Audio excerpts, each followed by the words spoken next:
We live, kid. En vivo. What's going on, man? Nothing much. Nothing much, man. Life, running around. Fucking hot as hell up. Yeah, it's crazy how the weather just like switched up, right? Bro. It's like no summer. Like, I mean, I don't like it too hot anyway, but damn, it's been like heat, then Sauna. rain, and then like Yeah. Good evening, Miss Angelica Reyes. We see you. Millie Mill, what's up? It's crazy because the other night there was a flood. All that rain. I don't know if you let me cut this off real quick. I don't know if you saw it, but all over the news, man, New York City was like a flood everywhere, right? There were people going into train stations and like waist deep water, depending on how tall you are. Mr. Johnny Chavez, we see you. And they were interviewing people, and this one guy's like, I don't understand this. Like, this is the most expensive city in all of, like, next to California. New York is the most expensive city in the U.S. So I go to work, and I'm hearing these people beef about it, like, coworkers, whatever. And I'm like, yeah. And they want to raise the fares. These dudes have been using the same system and putting like new shit over old shit to make it look pretty, but they want to beat you in the head and tell you, yo, we got to raise. Like when the gypsies catch you in the shopping center, I could fix your bumper. Fucking silly putty on that shit. Yo, those dudes is everywhere for real. Nah, they stick together. Like when I worked in the hospital, like if one was in the hospital, they was all there. Mob, right? Mm-hmm. Yeah, man. They're a funny bunch. You better watch your shit. They'll steal your fucking socks with your shoes on, them motherfuckers. Take the laces, right? What? Oh man. So ladies and gentlemen, it is the 1 year anniversary. It is the 1 year anniversary of the set 6145. We had a show planned for you guys tonight, but due to some circumstances out of our control, we had to change it up.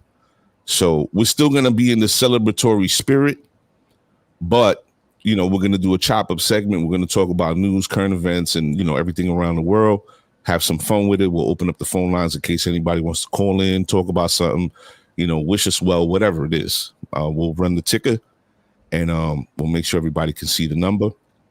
And also, we definitely want to send, good energy and good vibes to the champ out of Brooklyn, Mr. Luis Godsway Collazo. We were unaware that he was dealing with this situation. And, we just hope that he pulls through. Depression is real and affects a lot of people. And I think that, over the last couple of weeks, as you see, mental illness is something that affects all of us in some way, shape, or form. So, we hope that he recovers and we can have him on the show at a later date. But check in on the people that you love, man. You never know what somebody's going through, So I see everybody in the room. Mr. Sari, look, you hear me? Sari. Mr. Sammy Sierra, salute, brother. We see you. Yeah, man, it's terrible to hear that he's going through that. But he's a strong cat, so I'm hopeful. Yeah. It's I mean, we could, we're not doctors. We can't, we just hope it's nothing like a CTE type of situation. Yeah. And we wish him the best, feel better. This is an open invitation for him. So whenever he's ready to talk, and we're here. For sure. Our guy, Mr. Calvin Kearns, all the way down in Florida, we see you. Mr. Calvin Kearns is the owner and proprietor of CK Sound. So if you're down in Florida and you need some real custom work done, go check out my man, Calvin Kearns. Salute to the brother, Mr. Mark Valentine from New York City Hot Wings. Sel, I didn't get to mention to you. And thank you for the well wishes, Angelica. Thank you so much. Everybody in the room that's wishing. Everybody, for sure. Thank you. For real. Thank you. I forgot to mention to you that you and I have been in discussions about doing on location interviews and stuff of that nature, which, everybody in the room, pay attention, because we're going to be doing some new things as the year progresses. But I spoke to Mr. Valentine, and I think one of the things we're going to do is we're going to have a review. We're going to conduct a review. Mr. Valentine has been gracious enough to offer up his wares so that we can sample and review them. So at some time in the near future, we're going to have some New York City hot wings, and we're going to tear it up and give a review and see what he's working with. Pause. You gonna eat? So yeah, salute to the brother Mark David Valentine, for real. We hoping to put some real good content together. We're going to be reaching out to all different types of people. Mr. Sasson has been working on some things behind the scenes as well. And we got a top 5 Billboard artist coming up soon. Stay tuned. Yeah, man. So, and also before we run the track, I want to say, everybody, we appreciate the fact that you support us. We definitely have to still continue to build our following in YouTube, especially. So if you can share a friend, get them subscriptions up. And but most of all, I want to take a moment to salute and congratulate our brothers over at the Breeze Shooters podcast. They're going to be taking their show to Deja Vu TV. It's an online streaming service, so congratulations to them. And we hope continued success. So long as Chris can stay out of his own way and Lou doesn't try to kill him. Chris could buy a bigger hat now. Yeah, you could get, if it's in the budget, Lou, hook him up, get him some right size caps, man, because he was looking a little young there, just a little bit. So I guess, so we ready? We're gonna run this track? Run the track, yeah, let's go in. Pause. Let's go. Oof.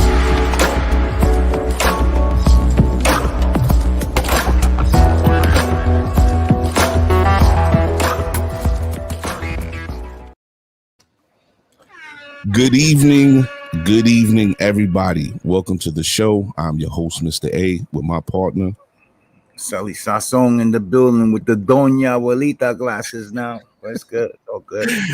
And this is the set 6145. Tonight, it's the midweek chop up. We're going to discuss current events, news, sports, and everything around the world that's going on. But most importantly, today is our 1 year anniversary. 1 year anniversary today. I'm humbled. I'm appreciative. And I don't know. So how you feel, man? Wait, before we ask, Mr. Hector, go to YouTube, the set 6145. I'll post a link when the show is done. But if you go to YouTube and just type in the set 6145, there it is. I'll post it up so that everybody could share it. We just got to get the subscriptions up. Mr. Anthony Montenegro, we see you. So how do you feel, man? I was watching the show that your birthing show, if you will, with Joe Brower. And how do you feel, man? How are things? I mean, I feel good. I feel, day by day, like life goes. We try to better ourselves and improve. I mean, it's a 1 year anniversary for the set. It's not a 1 year anniversary for me because I think it's been like 6-7 months now, right, that I've been on. Yeah. But it's something that we spoke about, that it was us together. You know what I mean? You was just holding me down, and that's what family does. You know what I mean? We hold each other down until I got here, and we rocking and rolling now and keep going. Yeah, man. It's been I look at some of them shows and I'm like, painful. Yeah. It's a work in progress, just like life. We're a work in progress every day, right? So yes, sir. Brother James Morales, man, we appreciate you. Thank you so much. And our brother, Mr. Ricardo Cortez. Good looking out, man. We appreciate you. What's he saying? Bring Hector on, please. Yeah, that's my guy. That's we bring him on when the Mets make the playoffs, Sam. I'll bring him on. I guess. I don't know about that. So we missed a birthday shout out, and I think it's only right that we revisit the the big homie, our brother, Big Ox from Sunset Park. We missed his birthday shout out. So happy belated born day to Ox. Good looking on everything, man. You've been very supportive, like many others in for the show. So happy born day, brother. I hope you're doing well. Sure. That's the big bro, man. Yeah, for sure. You're not gonna do imitation? Nah, I'm gonna let him be. Yo, Sasson does a great Ox impersonation. If you know Ox, you got to see him do it. It's spot on. And also a big salute and shit. And shit to the fellow cancer, Mr. Al King, of the author of Let It Be Known, who's actually putting a film together. I'm gonna, we'll definitely announce it and do promos. But he's coming out with a film, and man, it's gonna be something special. But happy born day to Al King, and we wish you all the best on your future endeavors. Mr. A, we got to give a congrats to a big signing for our man Randy Wilkins. That signed with CAA agency. Yo, salute to Randy Wilkins. That brother, we did the promo the other day for Randy and his sit down with us. Man, he said, "Yo, I'm crying just hearing it in my." We did the promo for Randy, man, and revisiting that sit down, I was like, wow, somebody who has done so much in such a short, what I consider a short span of time, because that business is not easy, right? But for somebody like himself to do so much, coming from where he's come from, to be so humble and giving of his time, absolutely.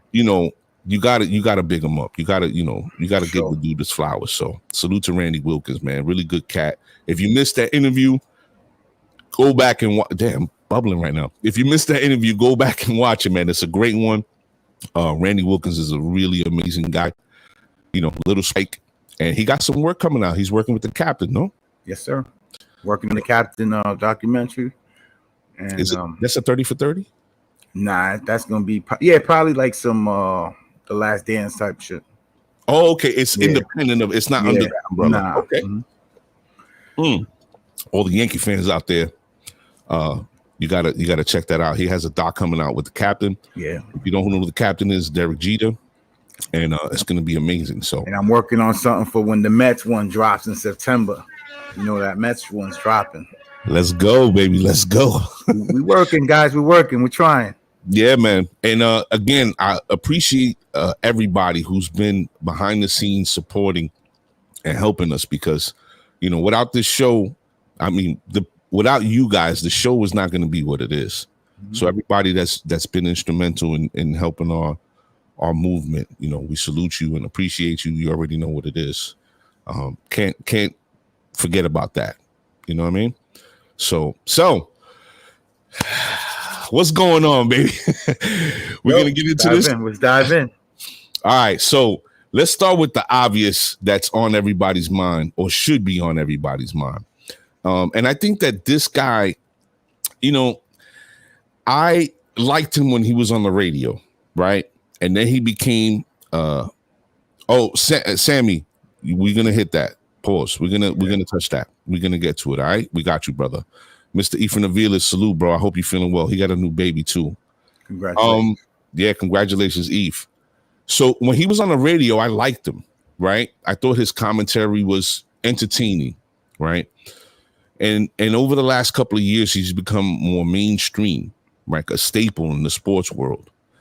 And I think that his approach to it now is just, I don't know. I think he's doing the most, right? And he's speaking to, when he does stuff like this, even though he's apologized to me, he's speaking to the people that are signing his check. So I don't really take a lot of things that Stephen A says too seriously anymore, because of the position he's in. When you get to a certain level, some people change up, you know what I mean? But sure. What's your take on this whole thing? Well, Stephen A, for those who don't know, he was a beat writer. Like, he wrote like in newspapers for years. Mm-hmm. Mm-hmm. He was on Hot 97 with Miss Jones. Like, people don't know that. Probably take it back a little bit. Yeah. And he's one of the highest paid analysts, now in the game. So, a lot of stuff, him, what's the other dude? Skip Bayless. They're trying to get clicks. You know what I mean? It's stuff that they're just trying to get people to talk about them, which we're doing, obviously. Yep, here we are. But my take on this, and like I said, I made a post about it today. Baseball's an international game, man, and a Japanese player won the game, an Australian player closed the game, and the MVP was Dominican. So, I understand people don't know the language, and they should learn the language. I get that. He's not totally wrong, but you can't say he can't be the face because he doesn't know the language. America is not the America from years ago. You know what I'm saying? Right. So by 2043, I heard a number the other day, white people will become minorities. So y'all mad. Y'all big mad right now. I think that and everybody in the room, you could agree or disagree. I'm gonna run this banner so that if anybody wants to call in and talk and and argue the subject matter, you can. What I'm gonna say is, first of all, there's no declared language of America. America does not have an official language, like it doesn't have an official religion. And people like to say that it does, but it doesn't, right? That's first.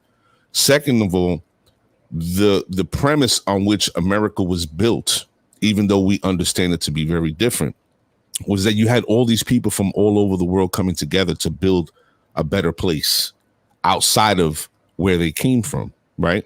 Opportunity, jobs, so on and so forth, freedom, blah, blah, blah, blah, blah, so on.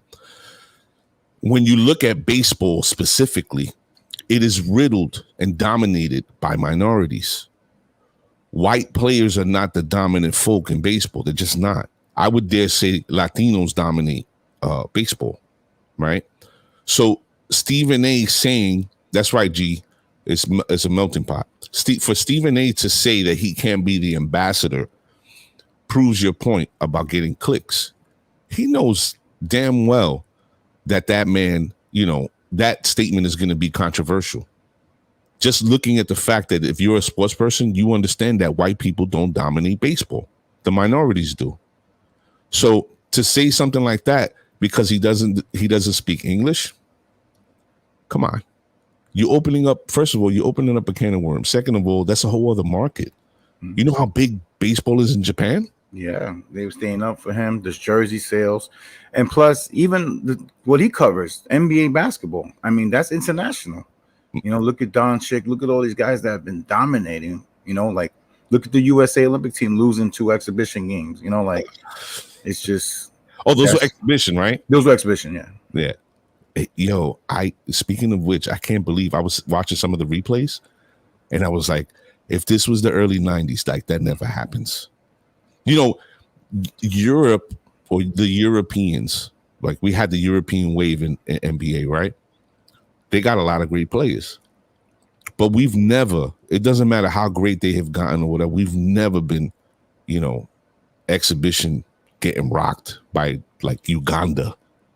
Like Nigeria, Nigeria, my bad. Nigeria, like never. They had a meme like Michael Blackson was on the team. That shit was hilarious.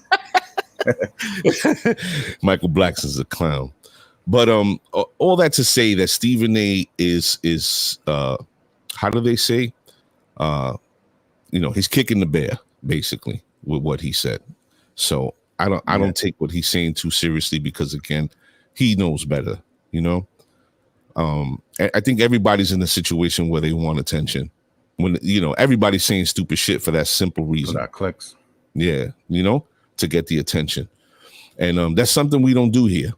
Our show is never going to be that. We're never going to be on that note. It's always about real people telling real stories and sharing information and bringing people together. So F all that. Moving on. This has been a hot topic as well. And I'm interested to hear not only what you got to say about it, but what people in the room have to say about it. I think that there's a lot of history that goes into what's happened to her, as far as let's think outside let's forget about the rules, right? But marijuana has been used as a reasoning to convict people of color and Black people specifically since forever, right? They used it to get at jazz musicians back in the day.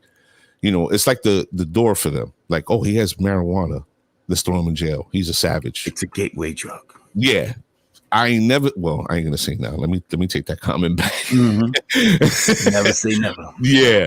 I remember growing up in the 80s and early 90s when marijuana or weed became more prevalent and people were more open to it, right? And me going to dance hall at that time, we used to smoke weed in the street like they do now. Like it was, it wasn't a taboo, basically. Right. So you'd walk through East Flatbush on a summer Saturday and be blowing it down while you walking through the street shopping, getting food. And nobody was like, oh my God, look at them, But I think, yeah, exactly. I think that people with the Sha'Carri Richardson situation, they're like, oh, the rules are the rules, and she knew better. Listen, if you've grown up here, if you're born and raised here, or you've grown up here your whole life, you know that America is always based on making exceptions to the quote unquote rules. What we can get away with as regular folk and what people of affluence and wealth can get away with, two totally separate things. See, but this is where I'm gonna jump in on you. Please pause. Mm-hmm. It's not America though; it's an IOC, and that's right. The problem. They're the biggest crooks. You know what I'm saying? They're the biggest crooks around the IOC. So even having this Olympics now with the COVID over there rising and stuff, the numbers that they going crazy with, they shouldn't even be having the Olympics right now, first of all. And another thing is they are, they've been robbing these athletes for years. You know what I mean? And people using PEDs and getting away with it. And this country can, and this country could do this. So, they're worse than the NCAA to me. And purveyors of sexual predators, right? Mm-hmm. How many coaches or doctors have been bagged already for touching, certain sports athletes and whatever? Yeah, man. You know what I'm saying? So my whole thing is, I'm not too hopped up on those rules because, again, it's about making exceptions. You understand? And I see the IOC and their sort of, commission as frauds. You spoke to the corruption as far as the finances are concerned. But then, you could look throughout their history and shit that they have done to athletes and just be like, yo, listen, you're making too much of a big deal. Going back to Randy Wilkins, like the Roy Jones story, right? Yo, salute to Randy Wilkins. And I'm glad you mentioned that because I watched it again and I was like, wow, this guy's getting beat the fuck up. Like, these judges, like, what's going on here? Home court advantage, bro. Yeah. Home court advantage. Yeah. I mean, and another, how many people, like a lot of people, even in the NFL, they do the weed because it's like a recovery from the pain. Mm-hmm. And all these, they want you on these painkillers. So, that, I mean, I think the rules were in place. She violated the rules and that's what happened. She fucked up. But IOC they're just garbage. They ain't worth it. Yeah. It's like the Wall Street crooks telling you like, oh, wait a minute, we put this money in your account and you spent it. So, what happened recently last year with the stock. Mm-hmm. The Robin Hood shit. Yeah, they got a piece of their own, taste of their own medicine. They were like, no, you can't do that. Only we can stick it to you. Why the fuck you lying? You gotta love it. But again, it's to the point that I'm trying to make, which is making exceptions because the access and the treatment that people of affluence and wealth have, they always make exceptions for what they can do. And again, these are the people that make the rules. Yeah. For me, it got people hopped up because even a salute to Eddie Mata. Eddie Mata had posted, this is the rules. And come on, man. Come on. It's not that serious. You can make it. It wasn't like she was on, steroids to make her run fast and be, the girl. And Michael Phelps was after the Olympics. It was. But, now, again, making exceptions. Had that been another player, they would have made an exception and be like, oh, you're tarnishing our image. Right. We can't have that on the Olympic committee. You understand? Yeah. To me, it's bullshit. You know what I mean? They should, and again, Mr. Chavez is stating it. They need to update the rules to reflect the times. That's a reality. They should, you know. I don't know what's going on in other countries as far as the legalization of marijuana, but come on. Shit is ridiculous. Serial killers to low-level offenders. He went off the deep end.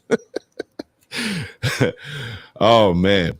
All right. So moving along, let's talk about some worldly stuff. By the way, how's everybody in the room? Thank you for joining us tonight. It's our 1-year anniversary.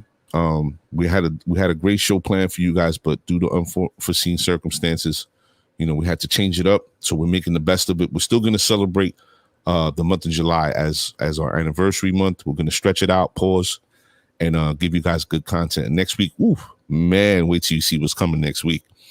Comendador Demon Wilson Tavares, my guy. Oh, salute Wilson, the ace. Oh, the ace in the pocket right there. Let's go. So this is all over the place. And I think people really, last week I said it, people need to start paying attention to what's going on around them and become more in tune.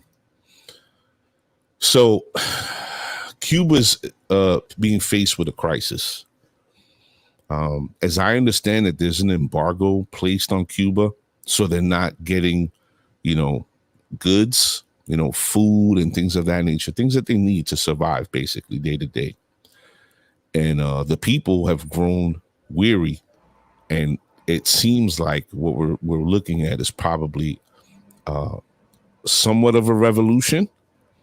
We don't know how the situation is going to unfold, if it's going to be peaceful. We don't know what's going to come of that situation. But what has me scared for those people, what has me leery for those people, is the fact of they don't know what's on the other side of the outcome of this. So if they oust the Castro sort of administration finally once and for all, you don't know what's coming next, right? What's your plan? Because in a dictatorship, you're not allowed to talk, you're not allowed to talk about shit like that. You go to jail, you get executed. So you guys ousting this family, now you're on the world stage. Do you have people in place? Do you have an understanding of what that entails? Do you have the wherewithal to start acting in that capacity? There's going to be people that are, lay over from that regime, and you never know whose ear they're speaking into to say, hey, let's turn it around. Like, now I'm going to be the dictator, but don't know, you're going to be my man too. We really don't know what's going to come of that. And also, for me, this is part of America's the American government's actions, because anytime America's government wants to get their way for the corporate thugs, they love doing underhanded shit like this, and we're gonna put them, we're gonna put an embargo. We're not gonna trade with them, then we get our allies not to trade with them, to put them in a certain position. And I'm hopeful, but I'm not really hopeful for the situation in Cuba. What about you, bro? This is, this situation, and the embargo started with Trump. Trump started the embargo. Mm-hmm. And then, so this is, the hypocrisy of Biden and Trump and blah, blah, blah, everybody going at each other. But yet Biden kept the embargo. So just goes to tell you is all one agenda. You know what I mean? So the one agenda is to put a stranglehold on people and starve them out or whatever it is. You know what I mean? And this is what I tell people all the time about, it can happen here, but people were like, nah, it can't happen here. It can happen here, but y'all just let shit go. But it is what it is. We keep, we can just try. There's only two people that are cool with this embargo, and that's United States and Israel. So it goes to show you what the agenda is. Yeah, I really don't think that I don't know, man. For me, these people, especially in America, people are really ignorant of of worldly affairs. And it's not to say that I'm some sort of scholar, but you kind of have to understand and pay attention to what's going on around you to understand the actions and how America gains power and just the way they move, period. Right. We wanted to get the people who committed this supposed act on 9/11. Fuck, we ended up in Iraq. We stood there. We're still there, I believe. Wait for that oil. Exactly. Right. But why is it that everybody forgot about that? Why? It was patriotic at the time. It was one, right. One cause, one agenda. Right. But now that agenda is over and we understand that we were lied to, why are you still cool supporting these people? Right. That's the first part. The second part is the government doesn't give a fuck about you. They don't. They absolutely don't. So you get into conversations with people and they'll start telling you, oh, you really think that they're that evil, that they don't care? Yeah. Yes, the fuck I do. We've been placed into wars. They've done experiments on their own citizens. Like there's so much shit throughout history right in front of your face that shows you. So, why don't you believe it? Their motives have always been about them. It's never, it doesn't some things go far left or right, whatever, how you know what I mean? Mm-hmm. But you should question it. You should think like, really, like, why did this happen? Like this all. Ain't nothing wrong to question it and try to look into why or figure out, Yeah. Like you said, the oil, not only 9/11 also started the Patriot Act. So they tapped all our shit. Homeland Security. Not just terrorists. Yeah. So no terrorists. If you ask me. Yeah, whatever. No terrorists. Like Homeland Security.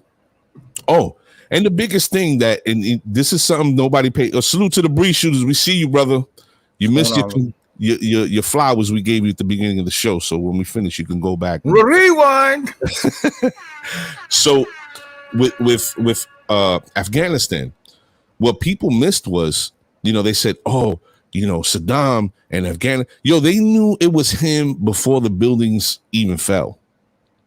Niggas was finding passports. You believe that? Yeah.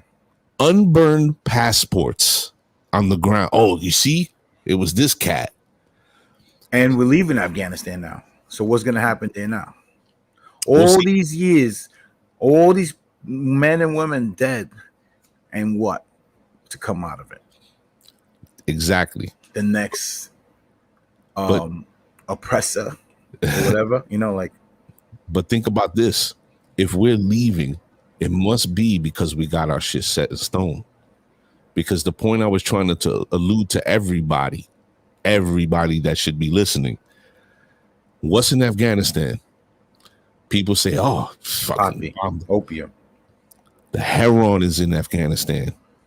All of it is in Afghanistan and it grows in abundance. So if you remember, what was popping 15 years ago? Them pills. We don't got no fucking poppy fields here. Where can we go and get heroin on the low? And all that other crazy shit. Exactly. So the douchey, baby. Yeah, that dog food got everybody doing So people, just pay attention, man. Stop believing the bullshit public relations campaigns that are run on the news for you, and they're called programs for a reason. And salute to our brother Dennis Bruder. I was speaking to him about this the other night. So we're gonna have a conversation with Dennis in the future. Yeah, man, his government's really funny. And speaking of regime change, so recently, this is another one. Haiti, man. First of all, I don't even think people understand Haiti one bit. And what I say that is the history of Haiti. So they just assassinated the president or ambassador or prime minister or whatever they call him there over in Haiti. And there's a lot of stories being floated about why and what and so on and so forth. People should know that Haiti will never, ever become not only just not even just a world player like on the world stage, they will never become a stable country. And if you don't know why, I'll tell you. Haiti was the only enslaved island or colonial island that successfully revolted and murdered their slave masters and ousted them. There were long drawn out wars between France and Haiti successfully defeated the French. Now, when this happens, France declares that Haiti needs to pay France reparations. I don't understand how that works, because if you take the L, you're supposed to pay reparations. But, you know, and you're the slave master. Exactly. But, you know, this isn't a racist, you know, place or country or world that we live in. Haiti succumbed to that, and they were made to pay roughly about, I don't know, $22 billion. But right now, Haiti has been the carcass that the world Which they finished paying like in 1950 something. And it's absurd, right? So we've had all sorts of people from the Clintons and everybody in between going into Haiti and pulling stunts. But if you want to understand why Haiti will never become a stable country, that is exactly why. There's no, and it's not something that you get taught in high school. At no point.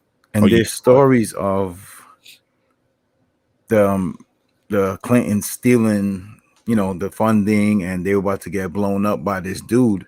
And that's part of the conspiracy of why he got assassinated. Besides the other conspiracy of they didn't want the vaccine. And there's been 5 attempts on world leaders this year. I believe 3 of them that were killed didn't want the vaccine either. So, but is it a vaccine? I don't understand why it's being called that. Yeah. Because again, it is an experimental drug, no? It's not a vaccine. Yeah. And that's a whole other can of worms. We need Sammy on for that one. Sammy Sierra, right? He said he's supposed to come on for that. Yes, sir. So. But you know, ladies and gentlemen, pay attention, because you know, Haiti's history is at the forefront of what's going on over there and what's continued to go on over there. They will never allow Haiti to become established, if you would, because of what they did to the French. And it's something, again, if you don't know what I'm saying to you to be true, that is purposeful, because they can't have you believing that you're special or capable of revolution, right? Taking back what's rightfully yours. So let that shit marinate. That whole Caribbean, man, it's going to be some shit going down. Puerto Rico, Cuba, Haiti, you know, DR, all that little strip there, man. And it's funny because what do they all have in common? In some way, shape, or form, America got their thumb on them. You know what I'm saying? Booty box like that.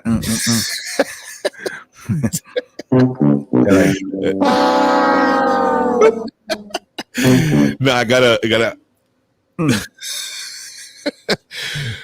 Salute to Chef J Martinez. We see you, brother. We see you, man. Appreciate you, brother. Good. Thankful you could be here. Speaking of the Caribbean, you know, people, we talk a lot about, you know, these things that go on, and we especially talk about, you know, our people, right? I feel like as of lately, we really haven't been picking up on the news or what's going on in Puerto Rico. So I'm kind of glad we're going to take this turn on the subject right now. But, you know, we have to understand that Puerto Rico is the redheaded stepchild of the Caribbean. If anybody in the room knows anybody that considers himself Caribbean, West Indian, or from Yard, as they say, or they're Guyanese or Trini, whatever, the one thing you never hear is that Puerto Rico is part of the Caribbean or called Caribbean people, right? So, and I think that's something that needs to change to a degree. But moving on. In Puerto Rico right now, the power's out. I don't know if anybody in the room has been speaking to their family, but there's a huge portion of the island that doesn't have power. And I come to find out that in Puerto Rico, the governor that was ousted, you remember when we had that whole, they went down to his house and was like, yo, you need to leave. We're going to burn your shit down. And he bolted. That guy turned around and sold Puerto Rico's power company to two private entities. There's an entity out of Canada and another one out of Texas. So now these two private companies own the power grid in Puerto Rico. Why was that allowed to happen? And didn't Trump send like billions of dollars over there? Like, why would we need to have private companies take over the power grid? It doesn't make sense to me. Well, it does make sense to me. I'm posing that to everybody in the room. Well, that's been one of the major things with Puerto Rico, the corruption, and the government having their hand in the cookie jar, and it's like, people point at the U.S. and the U.S. points back at them, and, things go like, who do you believe? You know what I mean? There's three sides to the story, their side, that side, and the truth. So, the power grid stuff, in the United States, there's three power grids. I believe it's West Coast, East Coast, and then Texas has its own power grid. So that's what the shit went down in with the snowfall. That it froze the power.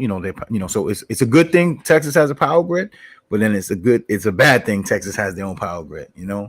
So they're independent. They're outside of the market. They're able to control. So they're sort of like what they were sort of like in a situation of Puerto Rico where they have their own. So, the government can't F with it or regulate it or whatever. But at the same time, as you see, people who are not checked or put under any sort of restrictions don't use fail safes to ensure that the service is going to go interrupted. So they're like, we're in Texas. This never snows. We don't need to wrap our lines with this preventative measure. And bang, they got hit. What happened? Yeah. But the reason why I speak to this right now, concerning our island is simple.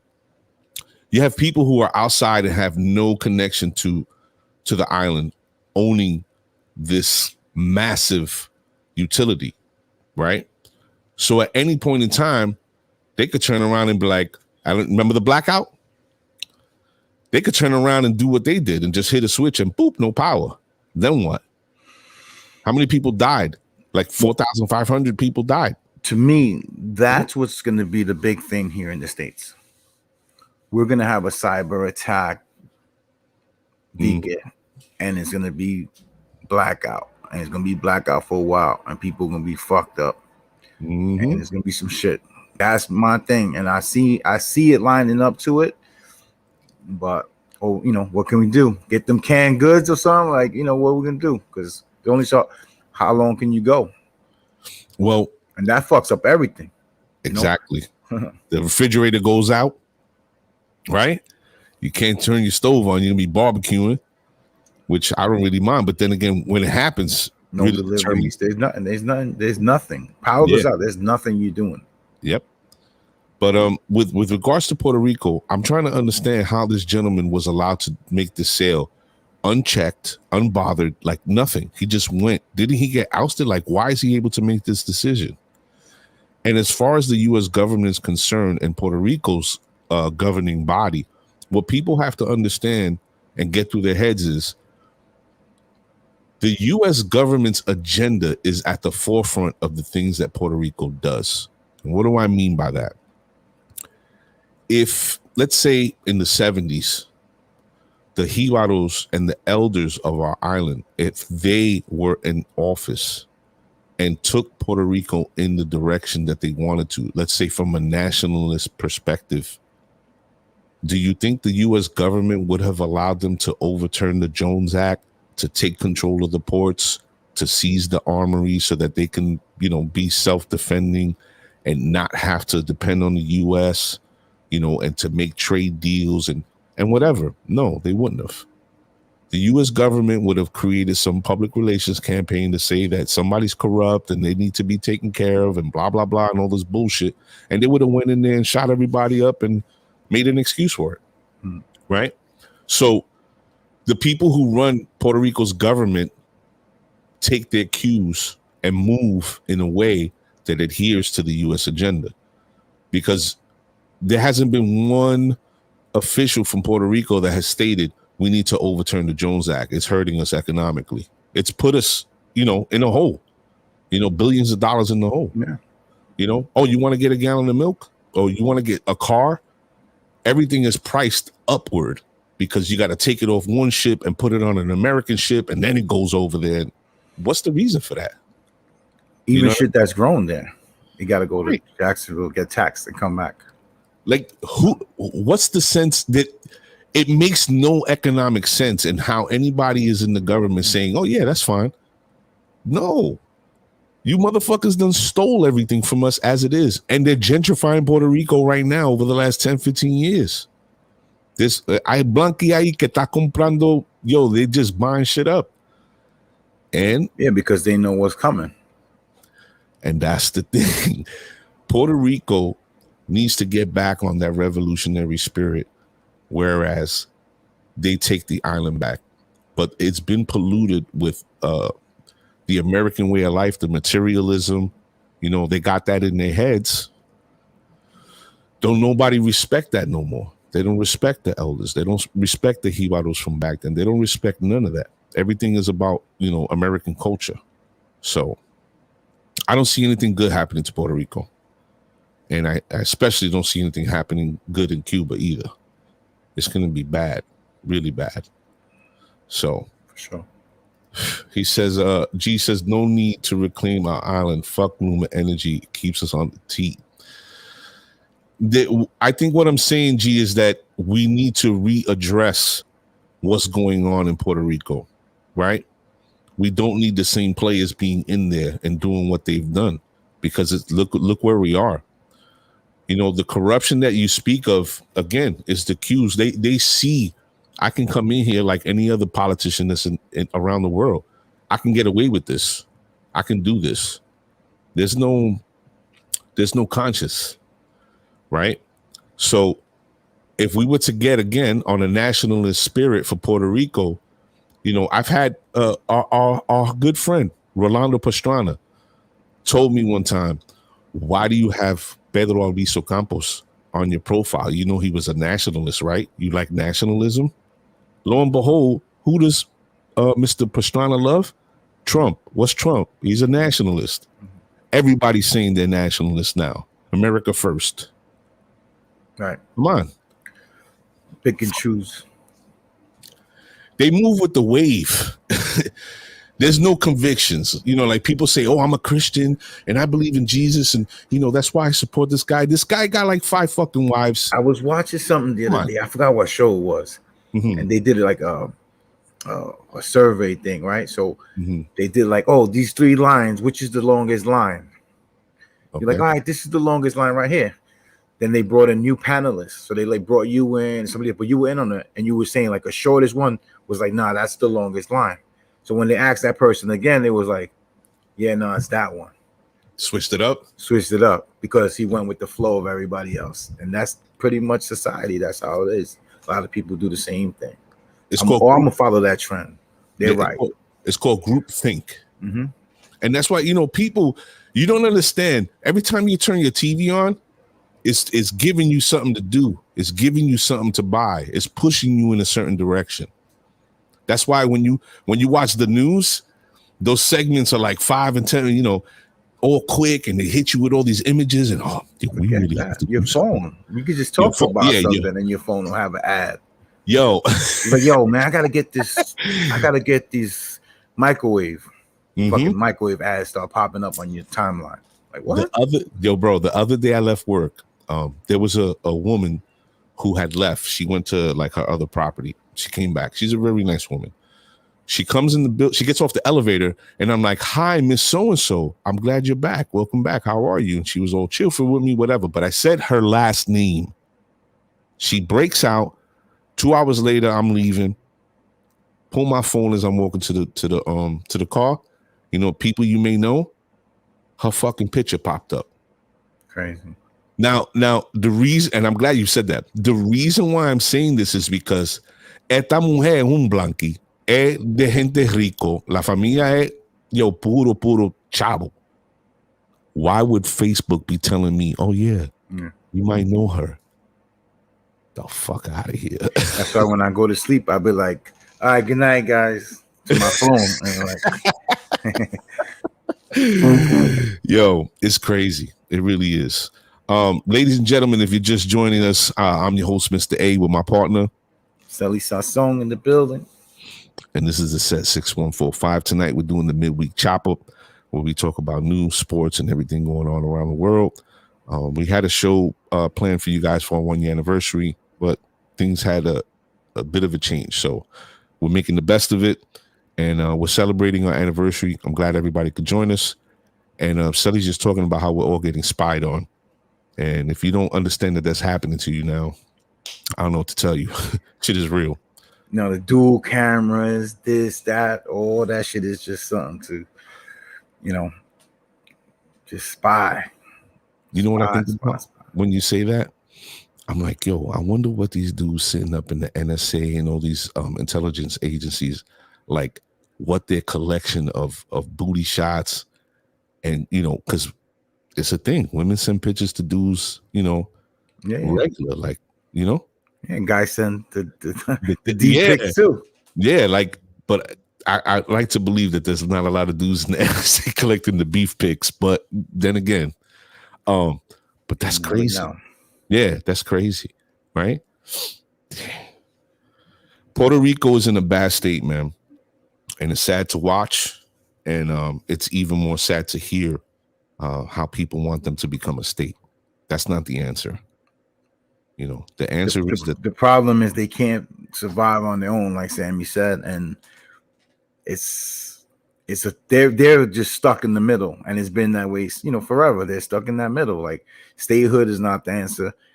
The other way might not be the answer either. So what's the answer? The whole thing of I'm scared for them because they don't know what's on the other side of this decision, like Cuba, right? I'm of the mindset that if you're doing bad and these people have been here and have been the cause of that happening, you need to fucking throw caution to the wind and be like, all right, let me start with them. Let me get away from them, and then I can see what the next step is going to be. But we said that about Cuba, right? We don't know what's next. Right. So no. If that happens in Puerto Rico, then no, what? That's exactly what I'm saying. We don't know because Puerto Rico and Cuba are in that situation right now. But I'm of the mindset that if my shit started getting bad when this mother effer showed up, and he's been here ever since, and nothing has fucking gotten better, you know what? Maybe let me start with this dude. Let me start with him. And then I can look at what's going on and then assess and make more decisions.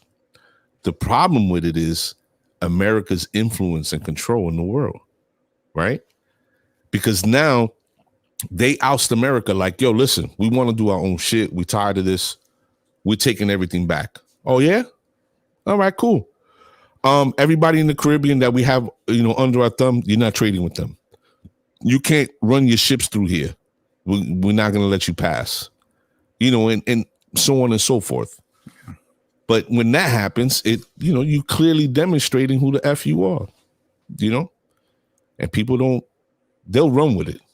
They won't care. People here won't care. They don't care now. You know what I mean? And that is sad. Yeah. It's been the governor. Yeah, they outed him, but, you know, he's still making decisions. That's been happening for years. Yeah.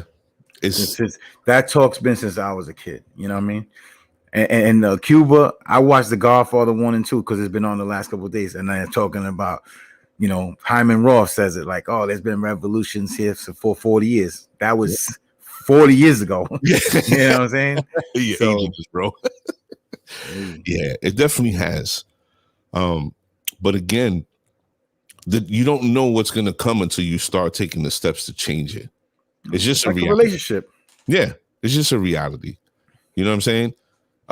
Cuba has been in you always have the corruption. There's corruption no matter what, right?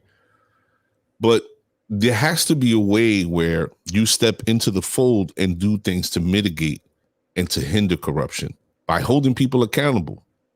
You know, you don't see that now. There's not too many people that are held accountable for that. How long they been saying they're going to send Trump to jail? Dude, like and Hillary and Clinton. Yeah. And Reagan, Bush, and Oliver North sold wild drugs and guns to our own citizens. Reagan is a Republican god. Bush Sr. fund the war. Yeah, to fund a private war. Right? Just so somebody else, just so there's people who didn't take charge. Yo, it's people talk about it, and I'm like, are you fucking kidding me? Like, George Floyd is a sticking point right now with everything that's going on, right? And this dude, he's on YouTube, and they call him Fentanyl Floyd. And I'm like, wow, these dudes got no area. So he's going on, and I'm like, bro, you talking about him being a drug user? Like, everybody is not perfect. We all have shit that we've done that we're not proud of, or whatever, shortcomings. Why do you continue to act like everything that the people you like have done in their lives, you quick with an excuse? Jesus is still working on them, and he's not perfect, and I could deal with that. But when it comes to your own folks, you want to persecute the hell out of them. It's like this dude, Ronald Reagan sold drugs. There's no ifs, ands, or buts documented. George Bush was a cokehead. Yeah, like he was a super cokie, right? Still became president. Bill Clinton was raping and fucking women like left and right. Smoking that weed. Like, oh, come over here. Like, what people have to understand, and I'm glad you said that, Sully. What people have to understand is that we are human. Our leaders, and I'm not talking about these folks that they put in front of us, these representatives. I'm talking about us as a people. Our leaders don't have to be perfect because we're flawed human beings. So I guess that's the overall point. Every time that somebody says something to you about, but he did this and she did that, you could look right back at them and tell them, like, since the beginning, the inception of this country, like George Washington didn't chop down no cherry tree. He was the youngest slave owner in America. Oh, but then you don't talk about that, do you? Whatever. Let me get off that shit. Yeah.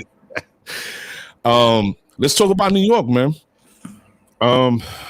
New York City right now is in a bad state. And when I say bad state, I mean, the violence that's plaguing New York City. Sally, you said it last week. It's almost like Chicago now, right? Yeah, man. It's getting a little crazy. And not that we want to run this video, but I saw the other day a 13-year-old was killed. Like 13 and a 16-year-old in the Bronx. Ladies and gentlemen, all you do is enter New York City gun violence in Google and look at all these articles. Look at this. Spike in shootings. NYPD announces citywide crime statistics. Gun violence in New York strains relationships between NYPD and the public. Harlem deli worker struck by a stray bullet. All right, listen. What do you think was happening, Sel? What's your take on this situation of what's going on in New York right now? I feel there's no like accountability, like no parenting. Like I feel like these kids are just buck wilding. Maybe it's maybe they have to work a lot, these parents, and they don't have nobody to watch these kids, and they're not around. But I feel there's no outlets. There's no. I saw some the other day where they started like a program again, like doing like basketball and like a rec type of thing, and I'm like, good man, get these kids off the street, but it's just someone's recruiting these kids young. I mean, it's always happened. In our era, kids used to be the lookout, or kid used to be like, yo, run this. They moved this shit around for people because they knew they was young, they wouldn't get in trouble. But a 13-year-old, like that's my son's age, like about to be 13. You know what I'm saying? Like, what are you doing with guns? Like 16, like where, like the parents, the mother, I saw the mother crying, like he's a good kid, but yeah, that's his third gunshot, and now he's dead. Like, come on, like, where you been at, lady? Like, come on. It's a frustrating and sad situation. Completely. And I really want everybody to pay attention to what I'm about to say. I know I let it loose a lot, but I think everybody needs to take what I'm about to say, digest it, and let it just sit with it for a while and see if it makes sense to you. Over the last 20 to 25 years, things have really changed in New York City or in the US as a whole. And what you should understand is that culture affects everything and everybody, right? From our music to our entertainment, to sports, so on and so forth. And if you're an adult of, 35 to 45 plus years old, you have observed these changes coming or happening, I should say. Our entertainment, and I should say our music specifically, has been hijacked to create this sort of hybrid form, and it's turned completely into a gang culture. If anybody in the room still loves hip hop the way that I do, and you listen to the music that's out now, not to say that you're a fan, but you just, you're paying attention. Every other rapper is a gang member. And all they do and all you hear every other day is somebody, little Toenail just got murdered. Little Peanut Butter and Jelly was on tour and he got shot at. So-and-so punched his baby mother in the face and he's in jail. And so-and-so got caught with guns at the airport and they locked him. It's always something. Music being a large part of who we are, it influences you. And I'm not going to say it's telling people what to do, but I'm just saying culturally it's influential. Our music influences us to do a lot of things. Dress, become aware of who we are. You know what I'm saying? Made us think. We learned historical shit. The music that young people are listening to today is just way different. It's not teaching them anything. It's teaching them about violence. And again, it's not to say that that's the blame, but you have to understand that in order for things to move in a certain direction, you have to line up everything.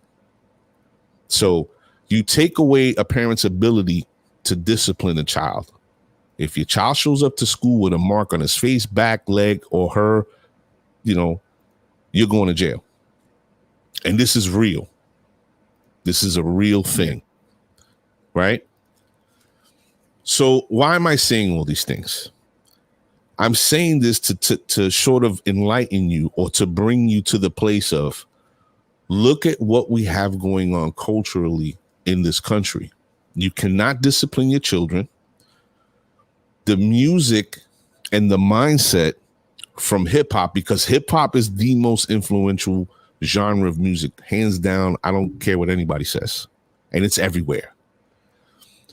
It's been hijacked to become gang culture.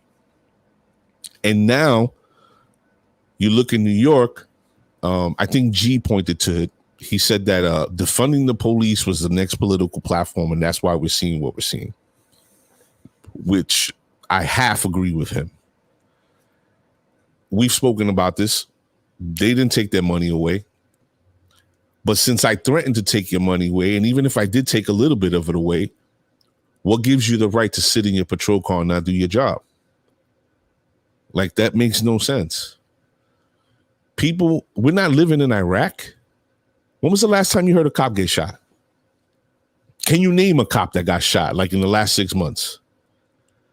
Like, these are people that have all the guns, unions, judges, governors, mayors, dogs, tasers. What are you guys afraid of? They're not afraid of anything. They do not want nobody fucking with their money. And since the people are tired of cops getting away with shit, and they started this whole defund the police movement, The police turned around last year and said, we're not going to do nothing. And again, we've spoken about this. I've watched it happen. So you got these kids for the last year under COVID that are just running wild. Isolated, nothing to do, no leadership, no nothing. But again, that comes down to the parents. Because my ass was taking my kids to the park. I'm like, yo, let's run. Let's do this. Let's do that. And that's it. I don't blame all the parents, because you could be the best parent you think you can be. And your kids could still end up on drugs or shooting or this. You know what I mean? Like, this shit don't come with a handbook. You know what I mean? You try your best, and you know, you hope that you raise the right kids. And going to the music, we grew up on Public Enemy, KRS-One, also, you know, Rakim, but also it was Big Daddy, Smooth, whatever. It was different type of music. Everything now is just on repeat. I feel like it's like, you know, when the devil shit, when they played it backwards, like that's how it's just one type of music. And and the social media is the biggest, fakest motherfuckers around. All right. And I tell my kids this all the time. And I know people that I'm close to, and I'll be like, this motherfucker is the biggest phony because he does it for the gram, and that's all, because he's a full of shit person. You know what I mean? Or her, whatever. I drill my kids with that shit. Like, oh, word this. All right, come on. That's all we can do. Now, they choose to believe something else, then that's on them.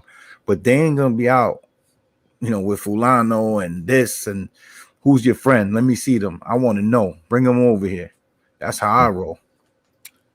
Yo,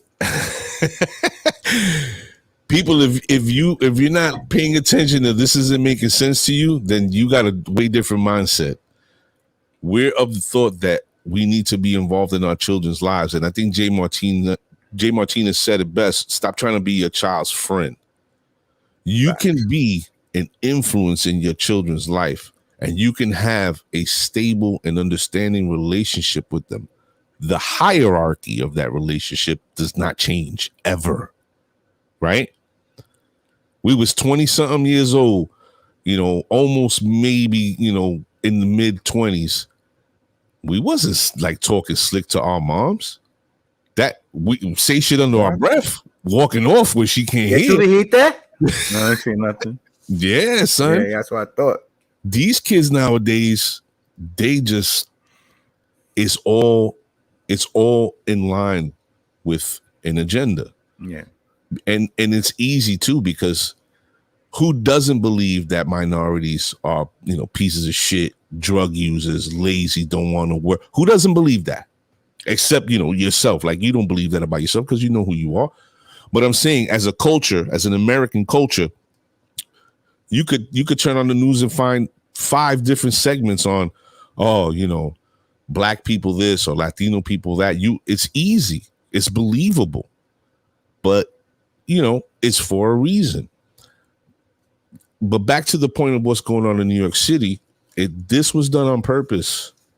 The NYPD didn't do their job over the last year because of this whole you know, defund the police shit. Listen, if you guys are doing your job the way you should, and there's no quota system and so on, you know, we're not in this position. You guys should just do your job. And when somebody steps out of line, when you guys F up and somebody gets hurt or they die, yo, that person got to get dealt with. And I think I think police work records should be public. I really do. A lot of people don't agree with that, but I think they do. But it's led to this environment that we're living in now. You know, kids are running wild in the street. They have no leadership. They have nothing to go to. And, you know, this is the end result of that. So, you know, that's what I believe, man. And until that changes, it's going to get worse. Who knows where Eric Adams coming in? Who, you know, he might have a heavy hand. You never know. Sleewa might win. You never know. They both on that. Regardless, they both on. Yeah, they are on the police. Yeah, so. They are. I think that Eric Adams, you know, for what it's worth, I think he has a more sound approach to how things should be handled, right? That's just me. I think he has a more sound approach of how policing in New York City needs to happen. But we definitely have to do something because I can't believe gangs are such a stronghold in New York, and like I thought that was so played out to us, right? The thing is like, it's, I mean, when we grew up, there was their gangs too, the Dominican gangs and all that. But now you're talking about like in the Bronx, like there's people also were chased out of Brooklyn and chased out of, you know what I'm saying?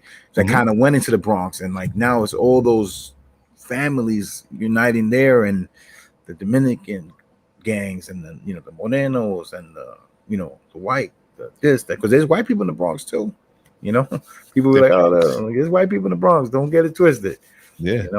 But the Puerto Ricans, and that's just like being everywhere. It's like I see so many like Dominican kids now, like, oh, I'm blood and I'm this, and I'm like this shit was never like that when I grew up. Like, the Bloods was the Moreno, and these people Latin Kings was these people, and it was always kind of like separate. But now, like, it's just one. Well, I can tell you this: there's going to be a lot more of that until shit changes in the city, and it doesn't matter now because unless they get back to having like gang task force like they used to back in the day, where they start like, yo, listen, this got to be done with. Shit ain't going to change. It's going to get worse. Like they don't think for themselves. They just don't. But there's so much more that goes into that. I really feel that the police did a disservice by abandoning their responsibilities. Get mad at me all you want. That's exactly what happened. So they will be in power when Adams takes office. Well, again, let's see if he has the right approach to how New York City should be handled. Right? Yeah. All right, ladies and gentlemen. He said that he was doing, sorry to cut you off. He was doing some he was talking about that the other day, how he would fight it with the undercovers and things, putting them back out in the streets and things like that. So I mean, let's see. But it's a long. What is that? November? Yeah. So and then what? He goes in January. Also, they started November, like the May. Nah, I think he starts in the following. That's a long time, bro. It's a lot of steps from here to there. Yeah, exactly. But with everything that's going on, I don't understand what fucking De Blasio's waiting for. Like, what are you doing? You gotta be out there. See, I see that in Adams. If Adams was to become the mayor, I see him being in the street, which is what needs to happen. You got to get out there and connect with people, right? And make shit happen. And I think he'll have the respect of the rank and file because of what he's done in the past. So, says, come on now, we got grown-ass men pledging allegiance to the gangs that predate all of us, the dirty one. Well, gee, I'm glad you made that point. There's two types that are in that. There's the type that they just want to be down because they remember them from the neighborhood and they take it like a club. And then the other ones that still think they're living in the 70s. So I definitely hear you on that. You know what I mean? Let's see, man. Let's see what happens. Ladies and gentlemen, if you're just joining the show, sorry to tell you, out of luck. We have reached the end of the show. Join us next week. We got a very special guest coming out from out west in LA. Whew. Ladies, pay attention. Something special for you. And a couple of other items that we're going to be addressing as the time goes forward. Really appreciate everybody showing up tonight. Again, we had a show planned, but things happen. So we made the best of it. So any comment, Colosso, gets better, feel better. Like I said, we're always here for you, man. Yeah, man. Salute to the champ. We hope to bring him on in the future and have an open discussion about OG is a woman, FY. Ooh, sorry. Bum, bum, ba-dum. For real, like, sorry. Do you know herself? Do you know G? Yeah, I can't see in the profile. Sorry, G. It's the first time I seen you in the room, I guess. Thank you for coming. Yeah, thank you for showing up. And we didn't want to be. I'm not trying to be sexist or whatever. Just G. Sorry about that. But Sel, happy anniversary, brother. I hope we just continue to keep doing what we're doing and enjoying ourselves, bringing new and better content to the show. Yeah, man. No. We got, like I said, we got a nice surprise for the ladies next week. And we got a top 5 Billboard artist the week after, I believe. And we got some stuff, man. We're grinding. Yeah, man. Gonna have a good time. And I just hope everybody continues to follow and support. Yeah, just pay attention to the event calendar and postings. Make sure you like, share, and subscribe most of all. Let's get those numbers up on YouTube. And yeah, we'll be seeing you guys all next week. Ready to be out of here, bro? Let's go. All right, people. We'll speak soon.